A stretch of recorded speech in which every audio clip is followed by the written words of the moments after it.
அஞ்சு அவருடைய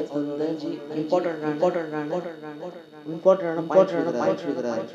சரி என்னன்னு பார்க்கலாம். ஃபர்ஸ்ட் ஷார்ட்டா சொல்லி இவர் வந்து எல்லாருக்கும் தெரிஞ்சிருக்கும். இவர் என்ன சொல்றாருன்னா அல்டிமேட் அப்படின்னு சொல்றாருன்னா உங்களுடைய இம்பார்ட்டன்டா பாருங்க. பிலீஃப் ஃபர்ஸ்ட் சொல்றாரு. ஷார்ட்டா சொல்றாரு. முக்கியமா நினைக்கிறது சொல்றாரு உங்களுக்கு. ஸ்ட்ரெஸ் எப்படி ஹேண்டில் படிக்கிறது சரி பண்றதாலும் சரி ஓப்பன் சொல்லிடுறாருன்னா உங்களால முடியும். having for work.